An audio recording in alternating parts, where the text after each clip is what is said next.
नमस्कार दर्शको, नवीन एका व्हिडिओमध्ये मी स्वागत करत आहे आपला सर्वांचा लाडका गणेश डवरी आणि आपण पाहत आहात जेडी ऑलराऊंडर हे युट्यूब चॅनल. दर्शको, आपल्यासाठी आज अत्यंत महत्वाची अशी मी आज माहिती घेऊन आलेलो आहे आणि ही माहिती खास करून लाडकी बहीण योजनेसंदर्भात असणार आहे. त्यामुळे आपल्या महाराष्ट्रातील तमाम ज्या माता भगिनी आहेत, त्यांनी हा लक्षपूर्वक व्हिडिओ पहावा आणि जास्तीत जास्त प्रत्येक महिलापर्यंत शेअर करण्याचा प्रयत्न करावा.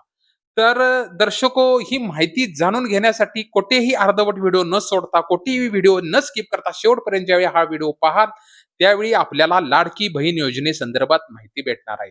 त्यामुळे आपण इथे साईडला जे घंटीचं बटन दिलेलं आहे, त्यावर क्लिक करून जीडी ऑलराऊंडर हे युट्यूब चॅनल सबस्क्राईब करा आणि लाडकी बहीण योजनेसंदर्भात माहिती मिळवा.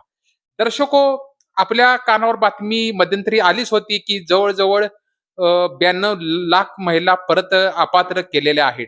त्याचा आकडा 92 लाख झालेला आहे. म्हणजे 85 वरून 92 लाख वर गेलेला आहे. आणि आता 92 लाख वरून 1 कोटी वर हा आकडा जवळपास गेलेला आहे दर्शको.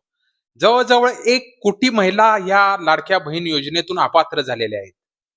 ही धक्कादायक बातमी सांगताना मला वाईट पण वाटतं महिला भगिनींनो, कारण महाराष्ट्र शासनाने जो शब्द आपल्याला दिला होता, तो बहुतेक ते पाळताना दिसत नाहीत.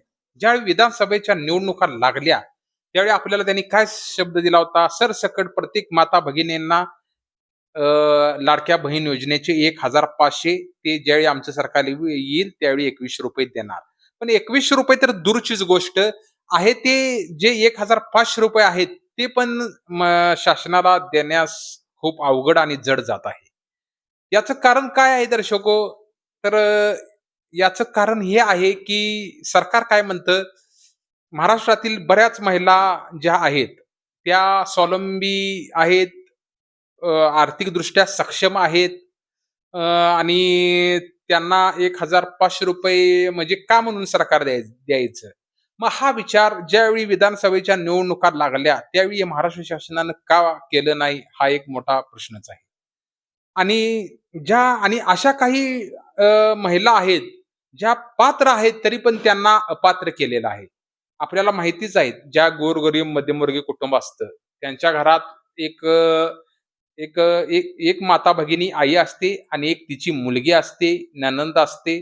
पण एका रेशन कार्डावर प्रत्येकीला फक्त दोघी जणींनाच लाभ भेटणार.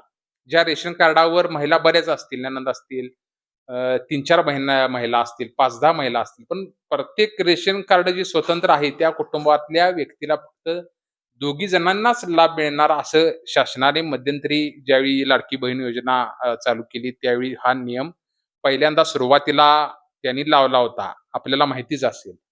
पण आता 2 महिला ज्या होत्या रेशन कार्डावर, त्या 2 घटवून प्रत्येकीला एकच महिला फक्त आता रेशन कार्डावर लाभ घेण्यासाठी त्यांनी ठेवलेली आहे. म्हणजे आपली बहीण असू दे, मुलगी असू दे, आई असू दे, ह्या सगळ्यांना वगळून जी कुटुंब प्रमुखातली जी मोठी आहे मेन महिला, फक्त तिलाच, एकटीलाच फक्त लाडक्या बहीण योजनेचा लाभ शासनाने दिलेला आहे. आपल्याला आता 15 तारखेपासून पैसे जमा व्हायला चालू झालेले आहेत. आपल्याला ऑलरेडी एकसारखे सगळ्यांचे हप्ते पहिल्यापासून एकसारखे प्रत्येक महिलेला, प्रत्येक घरातील 2 महिलेला तरी याचा लाभ मिळत होता. पण आता ह्या मागच्या 15-16 तारखेपासून, जे 15 तारखेपासून एकच महिलेला याचा लाभ मिळत आहे. हे आपल्या पण लक्षात आल्याच असेल. एकाच महिलेला मेसेज आला असेल, की लाडक्या बहीण योजनेचे पैसे जमा झालेले आहेत. दुसरी जी आपली लाडकी बहीण आहे, तिला याचा लाभ आता शासनाने वंचित ठेवणार आहे. त्यामुळे किती शासन प्रत्येकाला जितकी महिला वर्गाची संख्याची कमी जितकी होईल, त्यावर भर देत आहे आणि कशी अपात्र होईल हे बघत आहे शासन. पात्र तर गोष्ट लांबच.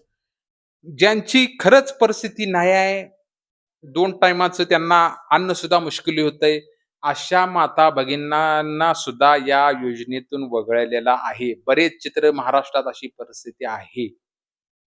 त्यामुळे महाराष्ट्र शासनाला मला कळकळीची विनंती आहे, की आपण असे निर्बंध तातडीने उठवा अन्यथा येणाऱ्या काळात आपल्याला याची मोठी किंमत मोजावी लागेल. त्यामुळे माता भगिनींनी सुद्धा आता हुशार व्हायचं आहे, की आता आपल्याला लाडक्या बहीण योजनेचे पैसे फक्त एकीलाच मिळणार आणि तसे मेसेज पण आलेले आहेत. फक्त एका महिलेलाच याचा लाभ मिळत आहे. जवळपास बऱ्याच महिला यातून अपात्र होत आहेत. प्रत्येक काही ना काही शासन कारण सांगून लाडक्या बहीण योजनेला अपात्रच करण्याचं त्यांनी धडाकाच लावलेला आहे. मोहीम सुरू केलेली आहे. असं करता एक दिवस लाडकी बहीण योजना या योजनेतूनच कायमची निघून जाईल, ही सुद्धा काही नाकारता येत नाही.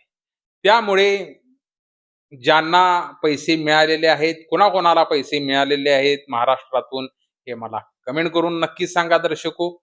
आणि कोणाकोणाला मिळालेले नाहीत, ह्या भगिनींनी सुद्धा मला मेसेज करून सांगा, जेणेकरून मी आपल्याला पुढील काय आहे आपल्याला उपाययोजना करता येईल, याची मी आपल्याला माहिती देण्याचा प्रयत्न करेन.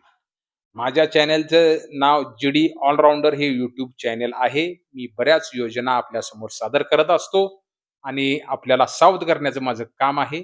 त्यामुळे मी आपल्याला सावध करणार आणि लाडक्या बहीण योजनेसंदर्भात अशा अनेक काही माहिती मी येणाऱ्या काळात आपल्याला सांगणार आहे. त्यामुळे आपण लाडकी बहीण योजनेसंदर्भात जागरूक राहा आणि मी तर तुम्हाला अपडेट देतच राहीन.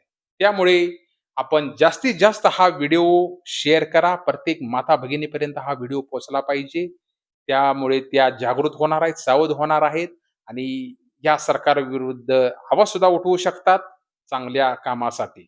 त्यामुळे आपण लाडक्या बहीण योजनेची ही माहिती खूप महत्त्वाची होती आणि आपल्याला जर आवडली तर मला कमेंट करून नक्कीच सांगा आणि जास्तीत जास्त हा व्हिडिओ सोशल मीडिया असेल व आपला नातेवाईक आपले ग्रुप असतील, आपला पर्सनल ग्रुप असेल, प्रत्येक ठिकाणी हा व्हिडिओ शेअर करा. चला तर दर्शको, नवीन एका व्हिडिओ सहित परत एकदा भेटू. तुर्तास धन्यवाद. नमस्कार. जय महाराष्ट्र.